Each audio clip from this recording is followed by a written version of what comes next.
Bonjour, bonjour à tous. Bienvenue. On accueille aujourd'hui Carla Carfagno. Bonjour à tous. Bienvenue à Bonjour toi aussi, Jean-Baptiste, Carla.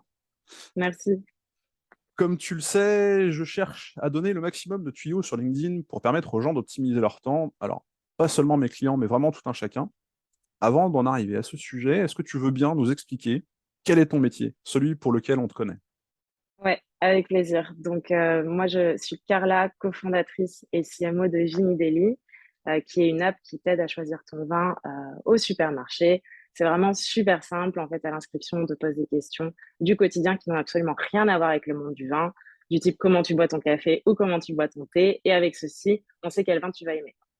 Sur cette base-là, une fois que tu es au supermarché, tu prends en photo le rayon dans sa globalité et nous, en quelques secondes, on te renvoie cette photo en ayant entouré les vins qui te C'est intéressant. correspondent.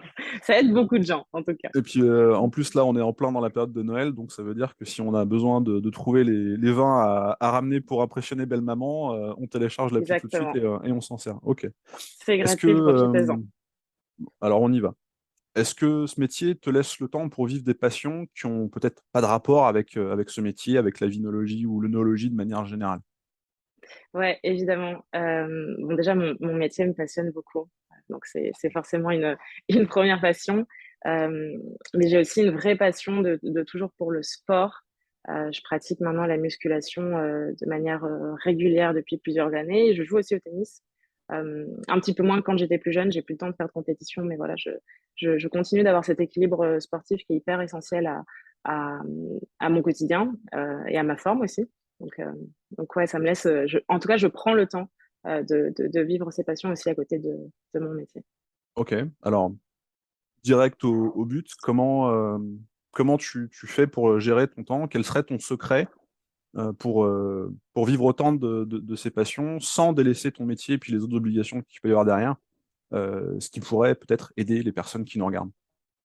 Ouais, alors j'aurais deux tips. Le premier qui est un qui revient souvent chez les invités de ton podcast.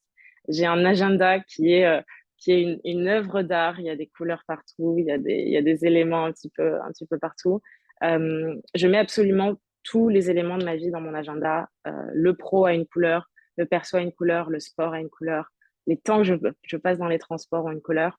Voilà, toutes les infos sont dans mon agenda parce que ça me permet de me concentrer sur l'essentiel et d'avoir une impression, en tout cas, de maîtriser mon temps. Et je pense qu'une seconde chose qui évolue aussi en fonction de la saison, de la période, de l'intensité de travail que j'ai, évidemment. Mais j'essaie toujours de prioriser ce qui est bon pour ma santé physique et mentale, en l'occurrence le sport, et pour moi, c'est l'écriture. Et donc, ces éléments-là, je les mets toujours le matin parce que je sais que j'ai le temps le matin et que j'ai l'énergie, puisque finalement, à la fin de ma journée, déjà, je ne sais pas exactement à quelle heure je finis ma journée de travail. Je sais pas dans quelles conditions je la finis, si j'ai la mal à la tête, si j'ai mal au ventre, si j'ai juste envie de rentrer et de dormir. Donc voilà, ces éléments-là qui sont hyper essentiels à mon équilibre, je les mets toujours le matin. Comme ça, je suis sûre de les avoir fait dans ma journée. Ça marche. Bah, Carla, merci de ta visite parmi nous. Merci pour ces éléments qui vont nous permettre d'alimenter notre réflexion et puis d'épancher notre soif aussi, peut-être. Plein de bonnes choses pour la suite. Merci Merci beaucoup, Jean-Baptiste. et à bientôt. À bientôt, merci.